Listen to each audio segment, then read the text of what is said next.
Good morning students.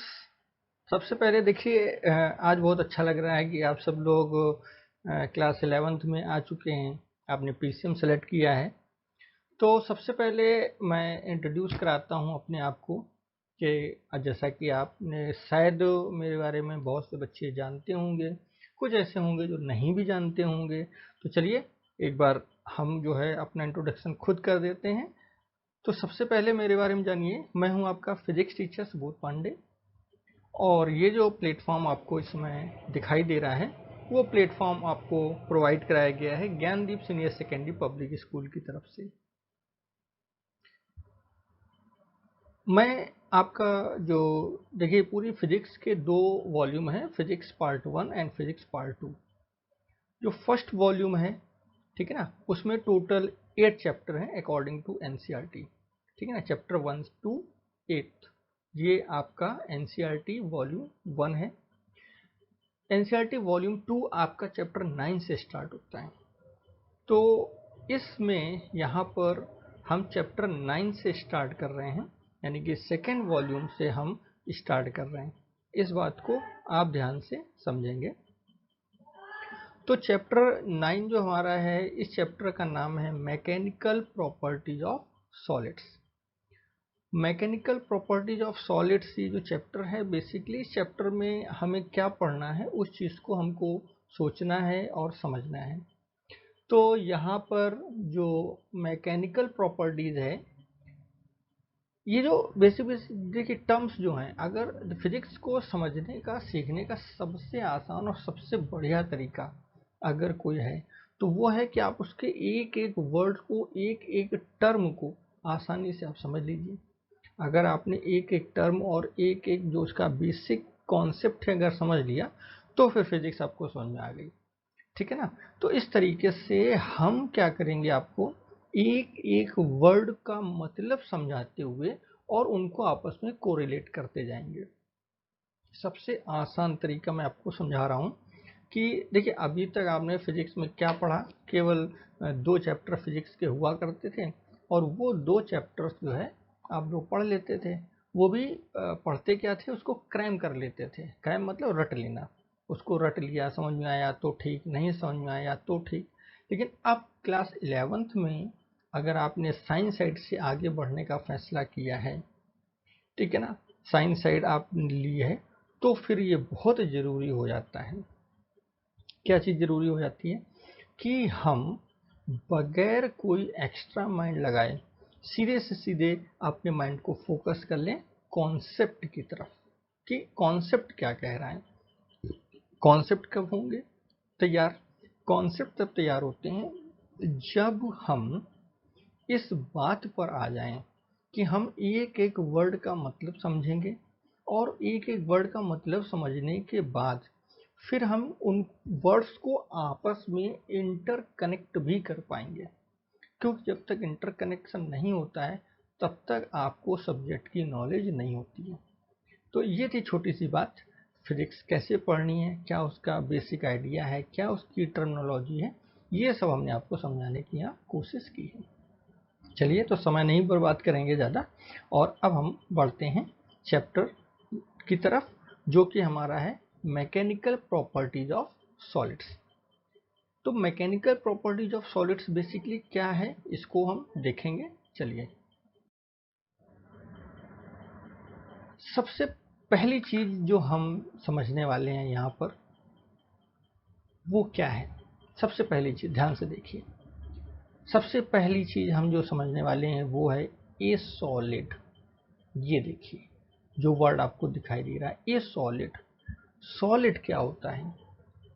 छोटी class में आप लोगों ने पढ़ रखा है कि सॉलिड होता है, लिक्विड होते हैं, गैस होते हैं। तो ये सॉलिड क्या होता है, या लिक्विड क्या होता है, या गैस क्या होती हैं, इन सब की बेसिक बेसिक आइडिया देखिए आप सबके पास है। इसलिए हमें क्या करना है, वो सारी चीज़ें रिकॉल करनी है। क्योंकि जब तक हम पिछली चीज़ों को रिकॉल नहीं कर पाते हैं तब तक ये पॉसिबल नहीं है कि हम आगे बढ़ सकें। तो उसके लिए बहुत ज़रूरी है, समझिएगा बात को, बहुत ज़रूरी है कि हम पुरानी पीछे पड़ी हुई चीज़ों को अच्छे से यहाँ पर दोबारा से रिकॉल करें, और उसको आगे के जो टॉपिक्स हैं या टर्म्स हैं उनसे रिकनेक्ट कर दें। तो रिकनेक्शन जो है वर्ड्स का आपस में, जो हमारी मेमोरी है, जो हमने पहले पढ़ा है, उसको फिर से रिकनेक्ट करना और आगे के टॉपिक से उसको जोड़ देना। तो यहाँ पर जो वर्ड आपको दिखाई दे रहा है सॉलिड, क्या होता है सॉलिड? अगर मान लीजिए आपसे कोई जनरल पूछ ले बताइए सॉलिड क्या है, तो आप सिंपल सी लैंग्वेज में क्या लिख देते हैं? देखिए यहाँ पर जो लिखा हुआ है वही आपकी सबसे सिंपल लैंग्वेज है कि ए solid has definite shape and size. A solid has definite shape and size, मतलब जो सॉलिड होता है उसका एक डेफिनेट शेप होता है और डेफिनेट क्या होता है? साइज होता है। अच्छा, डेफिनेट शेप एंड साइज का मतलब क्या है? जैसे कि मान लो ये हमारा कोई एक स्टोन है, पत्थर, ठीक है। अब इस पत्थर पर अगर आप फोर्स अप्लाई करें, ठीक है ना, मान लेते हैं कि इस तरीके से हमने यहाँ पर इस तरीके से एक फोर्स लगाया हुआ है F1, ठीक है, एक साइड से हम फोर्स लगा रहे हैं F1 इस तरीके से, ठीक है। स्टोन है, हम इस तरीके से फोर्स लगा रहे हैं F1, फिर हमने दूसरा फोर्स लगा दिया इसके अपोजिट डायरेक्शन में, सपोज हमने F2 फोर्स लगा दिया, ठीक है ना। इसी तरीके से हमने कोई F3 फोर्स लगा दिया इस तरीके से, और इसी तरीके से हमने कोई फोर्स F4 लगा दिया। ठीक है, बहुत सारे फोर्सेस उसी एक बॉडी पर लगे हुए हैं, बहुत सारे, ठीक है। कोई डेफिनेट डायरेक्शन नहीं है, यानी कि जरूरी नहीं है कि दो फोर्स एक दूसरे के अपोजिट लगे हों, लेफ्ट राइट, कोई भी फोर्स हो सकता है, किसी भी डायरेक्शन में लगाया जा सकता है। अगर ऐसा होता है अप टू लिमिट, ध्यान रखें अप टू लिमिट, एक लिमिट तक, ऐसा नहीं है कि आप जो है मशीन से फोर्स लगा दें। मैं बात कर रहा हूँ एक स्टोन की, और आप ह्यूमन बॉडी, यानी कि वो स्टोन है जो पत्थर है उस पर आप ही फोर्स लगा रहे हैं, क्योंकि मशीन अगर फोर्स लगाएगी तो हो सकता है पत्थर टूट जाए। तो यहाँ पत्थर तोड़ने जैसी कंडीशन नहीं है, ठीक है ना, बियॉन्ड द लिमिट फोर्स नहीं है, फोर्स अंडर द लिमिट है। तो जो फोर्सेस लगे हुए हैं आप देखेंगे कि 4-5 लोगों ने फोर्स लगाया, किसी ने F1 फोर्स लगाया, किसी ने F2 फोर्स लगाया, किसी ने F3 फोर्स लगाया, किसी ने F4 फोर्स लगाया। इतने सारे फोर्स लगने के बावजूद भी जो स्टोन है, जो आपका पत्थर है, ठीक है ना, वो अपने शेप को चेंज नहीं करता। उसका शेप जैसे था, जब आप इन फोर्सेस को रिमूव कर देंगे, ठीक है ना, मान लेते हैं हमने जो है फोर्स F1 भी रिमूव कर दिया, F3 भी रिमूव कर दिया, F2 भी रिमूव कर दिया, और F4 फोर्स जो था इसको भी रिमूव कर दिया। तो इस तरीके से सारे फोर्सेस को रिमूव करने के बाद भी हम जब देखेंगे तो जो शेप थी स्टोन की वही शेप हमको मिलेगी, ठीक है। ऐसा नहीं कि उसका शेप चेंज हो जाए। तो ये बेसिक चीज़ है एकदम सॉलिड की, कि जो सॉलिड होता है उसका एक डेफिनेट शेप होता है और डेफिनेट साइज होता है, shape and size are definite. तो ये बात आपको समझ में बिल्कुल अच्छे से आ गई होगी। अब अगर हम चाहते हैं, क्या चाहते हैं, इन ऑर्डर टू चेंज और डिफॉर्म, देखिए फॉर्म यानी कि जो उसका ओरिजिनल कॉन्फ़िगरेशन है, डिफॉर्म मतलब उसको बिगाड़ देना या उसको चेंज कर देना। तो किसी भी बॉडी के शेप को चेंज करने के लिए हमें क्या करना होता है? ए फोर्स इज रिक्वायर्ड, हमें फोर्स लगाना होता है। तो अभी देखिए, अब हमने क्या बताया, अभी जो हमने फोर्स लगाए थे वो क्या थे? अंडर द लिमिट थे, ह्यूमन बॉडी था और स्टोन था, ठीक है ना। लेकिन अब वही फोर्स अगर कोई मशीन लगा दे तो फिर क्या होगा? उसका शेप भी चेंज होने लगेगा, यानी कि बॉडी ब्रेक हो सकती है, टूट सकती है, उसका शेप चेंज हो सकता है, ठीक है ना। तो ये सारी चीजें हैं जो आपको समझ में आनी चाहिए, ठीक है, कि भैया क्या करना है हमको, कि हमें अगर अप टू लिमिट के अंदर हमने फोर्स लगाया तो वो बॉडी के शेप को चेंज करने की कोशिश करता है, चेंज नहीं कर पाता है, कोशिश करता है। लेकिन दूसरा तरीका क्या है कि हम अगर बियॉन्ड द लिमिट फोर्स लगा दें तो फिर वो बॉडी के शेप को भी चेंज कर देता है। तो बेसिकली हम यहाँ पर क्या सीख पाए हैं? अभी तक हम ये सीख पाए हैं कि जो सॉलिड है, देखिए ध्यान से, जो सॉलिड है, ठीक है ना, उसके पास, ठीक है ना, डेफिनेट क्या है? शेप है, और डेफिनेट क्या है? उसका साइज है। यानी कि शेप और साइज दोनों ही क्या है? उसके डेफिनेट हैं, ये बात है। ठीक। अब हमने इस पे फोर्स लगाया, तो फोर्स लगाने के बाद फोर्स दो तरीके के, एक अंडर द लिमिट और एक बियॉन्ड द लिमिट। तो अगर हमने अंडर द लिमिट फोर्स लगाया तो बॉडी का शेप एंड साइज चेंज नहीं होगा। बियॉन्ड द लिमिट फोर्स लगा दिया तो उसकी शेप और साइज भी क्या होने लगेगी, चेंज होने लगेगी। तो बेसिकली सॉलिड हम उस ऑब्जेक्ट को बोलते हैं, या वो ऑब्जेक्ट हमारे लिए सॉलिड बन जाता है जिसपे अंडर द लिमिट फोर्स लगाने के बाद भी उसके शेप और उसके साइज में कोई भी चेंज ना हो। तो आई होप कि ये बेसिक चीज आपको समझ में आ गई होगी। अब एक एग्जाम्पल लेते हैं। देखिए एग्जाम्पल आपके पास है, किसका है, हेलिकल स्प्रिंग। अब हेलिकल स्प्रिंग क्या होता है, हेलिकल स्प्रिंग का मतलब जो आपका स्पाइरल शेप में होता है, इस तरीके से आपने देखा होगा ना, ठीक है ना। और ये कैसी हो, थोड़ी सी लचीली टाइप की हो, तो उसको बोल देते हैं हेलिकल स्प्रिंग। यानी कि इजीली आप उसको स्ट्रेच कर सकते हैं और इजीली वो अपने आप को जो है फिर से क्या करती है, अपने शेप और साइज को रीगेन कर सकती है। आप थोड़ा सा उसको खींच के छोड़ देंगे तो वापस अपनी पोजीशन में आ जाएगी। उसको खींचने के लिए बहुत ज़्यादा फोर्स लगाने की ज़रूरत नहीं है, ठीक है ना। हल्के से हाथों से भी अगर आप खींचेंगे आराम से खिंच जाएगी। तो वो हमारी क्या है, हेलिकल स्प्रिंग है। इसको स्लिंकी भी बोला जाता है। क्लास 9th में आपने वर्ड पढ़ा होगा स्लिंकी, तो स्लिंकी वर्ड इसी हेलिकल स्प्रिंग के लिए भी यूज किया जाता है। अब हमने क्या किया यहाँ पर, देखिए ये जो स्प्रिंग आपको दिख रही है, इसको हमने दोनों तरफ से पकड़ के खींच दिया, यानी कि इधर से भी और इधर से भी। एक तरफ हमने फोर्स लगाया F1 और एक तरफ हमने फोर्स लगाया F2। जो स्प्रिंग है वो किसकी बनी हुई है, अगर आप देखें तो स्प्रिंग तो मेटल की बनी हुई है ना। मेटल क्या है, सॉलिड है, ठीक है ना, सॉलिड की बनी हुई है। जैसे आयरन की स्प्रिंग है मान लेते हैं, या एल्युमिनियम की स्प्रिंग है, ठीक है ना, जनरली यही आती है, आयरन या एल्युमिनियम की, तो या स्टील की, ठीक है। तो अब अगर हम स्प्रिंग पे दोनों साइड से फोर्स लगा के हम उसको पुल कर दें, खींच दें, तो आप देखोगे थोड़ी देर के बाद कि उसका जो शेप है, कॉन्फ़िगरेशन है, वो चेंज हो जाएगा। यानी कि पहले के कंपेयर में जो उसकी लेंथ है, ठीक है ना, वो बढ़ चुकी होगी। ध्यान से देखें F1 और F2। तो जो पहले लेंथ थी, जो हम बता रहे थे, पहले लेंथ मान लो थी L, तो अब ये जो लेंथ है वो यहाँ से यहाँ तक की तो एज यूजुअल L है, और जो लेंथ बढ़ गई, वो लेंथ जो बढ़ी वो हो गई डेल्टा L। यानी कि डेल्टा L लेंथ थोड़ी सी क्या हो गई, इंक्रीज हो गई, ठीक। तो हमने क्या बताया कि फोर्स लगाने पर, किसी भी सॉलिड पे फोर्स लगाते हैं, ठीक है ना, तो उसका शेप चेंज हो भी सकता है और चेंज नहीं भी हो सकता है। अगर अंडर द लिमिट है तो चेंज नहीं होगा, बियॉन्ड द लिमिट है तो चेंज हो जाएगा। जैसे कि यहाँ पर हमने स्प्रिंग पे जब फोर्स लगाया, उसको खींचा, तो वो उस स्प्रिंग के लिए बियॉन्ड द लिमिट हो गया, इसीलिए उसने अपनी लेंथ को क्या किया, चेंज कर दिया। लेकिन एक चीज और यहाँ पर नोटिस करने वाली है कि जैसे ही हम इन फोर्सेस को हटाएंगे, यानी कि F1 और F2, इन दोनों फोर्सेस को जैसे ही हम रिमूव करेंगे, तो आप देखोगे कि ये जो स्प्रिंग है ये वापस अपने ओरिजिनल शेप में आ जाएगी, यानी कि लेंथ L फिर से हो जाएगा, ठीक है।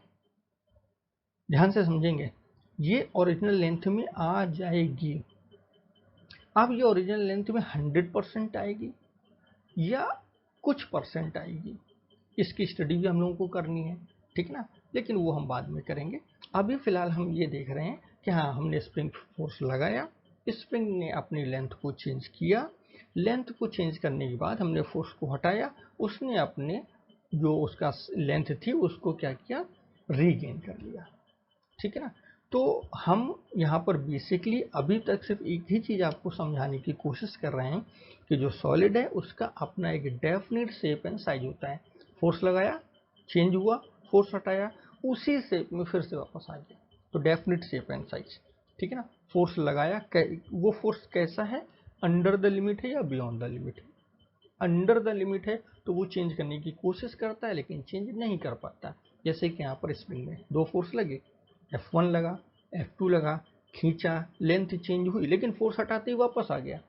इसका मतलब F1 F2 जो फोर्सेस थे उन्होंने लेंथ को चेंज करने की कोशिश की लेकिन चेंज कर नहीं पाए। तो ये F1 और F2 जो है वो अंडर द लिमिट फोर्सेस हुए। लेकिन सोचिए अगर आपने बहुत ताकत से खींच दिया होता और फिर आपने फोर्स हटा भी दिए होते, तब भी क्या वो स्प्रिंग वापस अपने पे आती? नहीं, वो एक नया शेप ले लेती। तो वो क्या हो जाता है? Beyond the limit. ठीक है, ये बात है छोटी सी जो आपको समझ में आनी चाहिए थी, एंड आई होप कि समझ में आई भी जरूर होगी। ठीक है, बहुत बढ़िया भाई। अभी तक जो हमने आपको बताया उसके बिहार पर हमारे पास एक रिजल्ट निकल के आता है, बहुत ही यूनिक, बहुत ही अच्छा रिजल्ट निकल के आता है। क्या रिजल्ट है उसको देखिए। लिखा हुआ है द प्रॉपर्टी, ठीक है ना, क्या चीज है? The property of a body by virtue of which it tends to regain its original size and shape when the applied force is removed is known as elasticity। बहुत सुंदर बात लिखी हुई है, बहुत अच्छा सा एक कॉन्सेप्ट आपका क्लियर हुआ। अभी हमने आपको जब स्प्रिंग का एग्जांपल दिया तो उसमें क्या बताया कि स्प्रिंग पे फोर्स लगाया, उसकी लेंथ चेंज हुई, फोर्स हटाया, उसकी लेंथ वापस जैसे थी वैसे हो गई। इसका मतलब जो फोर्सेस लगे उन्होंने लेंथ को चेंज करने की कोशिश की लेकिन कर नहीं पाए। तो अगर किसी भी बॉडी पर एक ऐसा फोर्स लगाया जाता है जो उसके शेप को चेंज करने की कोशिश करता है, यानी कि फॉर्म को चेंज करने की कोशिश करता है, तो वो बेसिकली जो फोर्स होता है उस फोर्स को हम बोल देते हैं डिफॉर्मिंग फोर्स। क्या बोल देते हैं? Deforming force. यानी कि फोर्स लगाया, जो भी सॉलिड था, जो भी ऑब्जेक्ट था, उसका शेप चेंज होने की उसने कोशिश की, यानी कि उसकी फॉर्म को डिफॉर्म करने की कोशिश की, तो उस फोर्स का नाम हो गया डिफॉर्मिंग फोर्स। तो किसी भी बॉडी पर मान लेते हैं कि ये हमारी रॉड है, ठीक है ना, हमने इस पर फोर्स लगाया, F कौन सा फोर्स लगाया? डिफॉर्मिंग फोर्स लगाया। डिफॉर्मिंग फोर्स लगाने के बाद उसकी लेंथ जो थी रॉड की वो थोड़ी सी बढ़ गई, थोड़ी सी बढ़ गई। मान लेते हैं कि डेल्टा L, जैसे स्प्रिंग के केस में आपने देखा लेंथ थोड़ी सी क्या हुई? बढ़ गई। लेकिन डिफॉर्मिंग फोर्स को रिमूव करते ही, जैसे ही आप रिमूव करेंगे तो ये रॉड अपने ओरिजिनल शेप में आ जाएगी। अब अगर ये अपने ओरिजिनल शेप में आ जाती है तो ये प्रॉपर्टी, इस प्रॉपर्टी को, कौन सी प्रॉपर्टी? अपने शेप एंड साइज को रिगेन कर लेने की प्रॉपर्टी। इस प्रॉपर्टी को ही हम बोलते हैं इलास्टिसिटी। क्या बोलते हैं? इलास्टिसिटी। ये जो लिखा हुआ है इलास्टिसिटी, इलास्टिसिटी एक प्रॉपर्टी है, हर मटेरियल के अंदर होती है, ठीक है ना, कि उस पर फोर्स लगेगा तो अपने शेप को चेंज करेगी, लेकिन वो अपने फोर्स को हटाते ही अपने शेप एंड साइज को रीगेन करने की कोशिश करती है, ठीक है ना। अगर कर लेती है तो बहुत अच्छी बात है, यही है इलास्टिसिटी, ठीक है। तो ये चीज आपको समझ में बहुत अच्छे से आ गई होगी जहां तक मुझे लग रहा है।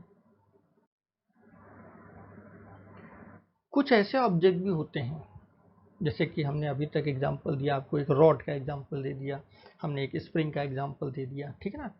इसके अलावा कुछ और एग्जांपल्स हैं, कुछ और ऐसे मटेरियल होते हैं जो सॉलिड की कैटेगरी में ही आते हैं, लेकिन उनके लिए क्या होता है कि आप अगर फोर्स लगा दें तो शेप एंड साइज तो चेंज हो जाता है, लेकिन वो अपने आप को रीगेन नहीं कर पाते। जैसे कि मान लेते हैं कि आपने कच्ची मिट्टी से कोई एक मूर्ति बना दी, ठीक है ना। अब अगर आप उसको थोड़ा सा पुश करें, ठीक है, पुश करेंगे तो उसका मान लेते हैं शेप इस तरीके से चेंज हो गया, ठीक। आपने उसका शेप, आपने उस पर पुश किया, उसका शेप चेंज हो गया, ठीक है। अब आपने फोर्स हटा लिया तो उसका शेप वैसे ही बना रहेगा, यानी कि फोर्स लगाते ही वो अपने फॉर्म को तो चेंज कर देगी लेकिन रीगेन नहीं कर पाएगी, ठीक है। तो ये बॉडी जो है वो not regaining gaining its shape. तो ये वो चीज है, ये वो सॉलिड है जो अपने शेप को रीगेन नहीं कर पा रहा है। अब चूंकि ये रीगेन नहीं कर पा रहा है तो फिर ऐसे मटेरियल को हम इलास्टिक मटेरियल नहीं बोल सकते, क्योंकि उनके अंदर इलास्टिसिटी की कोई प्रॉपर्टी है ही नहीं। अब जब इलास्टिसिटी की कोई प्रॉपर्टी ही नहीं है तो फिर इलास्टिक क्यों बोलेंगे। इस कंडीशन में हमने उनको नाम दिया है प्लास्टिक। यानी कि प्लास्टिक जो होता है, आप सब लोग यूज करते हैं प्लास्टिक की चीजें, प्लास्टिक की बनी हुई। आप कभी प्लास्टिक को पकड़ खींच दो, छोड़ दो, तो प्लास्टिक ऐसा नहीं कि वापस अपने शेप में आ जाए, नहीं आएगी कभी। जिस शेप में आपने खींच के छोड़ा है वो उसी शेप में बनी रहती है। तो प्लास्टिक जितनी भी होती हैं उनकी प्रॉपर्टी को हम बोलते हैं प्लास्टिसिटी। तो इलास्टिसिटी और प्लास्टिसिटी, बेसिकली इन दोनों में क्या डिफरेंस है, इस बात को समझने की कोशिश करते हैं। तो जो इलास्टिसिटी है, इलास्टिसिटी में क्या होगा, डिफॉर्मिंग फोर्स लगेगा, बॉडी अपने शेप को रिगेन करेगी जब डिफॉर्मिंग फोर्स हट जाएगा। प्लास्टिसिटी क्या होगी कि बॉडी रीगेन नहीं कर पाएगी जब डिफॉर्मिंग फोर्स हटेगा। ठीक है, मतलब फिर से इसको हम एक बार आपको क्लियर करके समझा देते हैं, बहुत ध्यान से समझ लें। ठीक है, दोनों चीज़ों को बहुत अच्छे से समझ में आना चाहिए, ताकि कभी भी आपसे अगर कोई भी पूछ ले कि भाई इसमें क्या क्या डिफरेंस है, या इलास्टिसिटी क्या होता है, प्लास्टिसिटी क्या, दोनों में डिफरेंस किस तरीके से होता है, तो वो एक साथ भी हम आपको यहाँ पर समझा देते हैं। देखिए, हमने इस तरीके से जब स्प्रिंग ली थी, ठीक है, इसकी लेंथ थी L, ठीक है, हमने इस पे फोर्स लगाया, इसकी लेंथ चेंज हो गई। ठीक, इस फोर्स को नाम हमने क्या दिया था, डिफॉर्मिंग फोर्स। ये फोर्स डिफॉर्मिंग फोर्स था, डिफॉर्मिंग फोर्स लगा, लेंथ चेंज हो गई, हमने डिफॉर्मिंग फोर्स को हटाया, ये स्प्रिंग अपने ओरिजिनल लेंथ L में आ गई। तो ये जो प्रॉपर्टी है यही है इलास्टिसिटी। यानी कि फोर्स लगाओ, बॉडी चेंज करे, फोर्स हटाओ, बॉडी अपने शेप पे वापस आ जाए, इलास्टिसिटी। लेकिन अगर ये हमारे पास एक रॉड है जो किसकी बनी हुई है, मड की, मिट्टी की रॉड है, एक हमने मिट्टी का रॉड बना लिया है, ठीक है ना, गीली मिट्टी की रॉड है, और अब हमने इस पे फोर्स लगा दिया। ठीक है, ये मड की है और हमने इस तरीके से फोर्स लगाया। फोर्स लगाते ही आप देखेंगे तो ये मिट्टी थोड़ी सी धंस जाएगी, अंदर की तरफ धंस जाएगी। जब मिट्टी धंस गई, अब आपने फोर्स हटा दिया, फोर्स हटाने के बाद भी आप देखोगे ये इसी शेप में रहेगी। ठीक है ना, तो यहाँ पर नॉट चेंजिंग। ठीक है, ये आपने फोर्स अप्लाई किया, फोर्स अप्लाइड, जब फोर्स अप्लाई किया तो ये यहाँ पर हम क्या दिखा रहे हैं आपको, यहाँ पे दिखा रहे हैं चेंज। ठीक है, क्या चेंज हुआ बॉडी के शेप में। लेकिन यहाँ पर ये जो लास्ट डायग्राम है, इसमें जब फोर्स को हटा लिया गया उसके बावजूद भी किसी तरीके का कोई भी बॉडी ने अपने शेप को रीगेन करने का कोई भी प्रयास नहीं किया। तो ये जो कैटेगरी हो गई मड वाली, ये आ गई प्लास्टिक में। ठीक है, और इसकी जो प्रॉपर्टी है वो हो गई प्लास्टिसिटी। ठीक है, तो सॉलिड एक ऐसा मटेरियल जो इसका शेप और साइज चेंज नहीं होता है।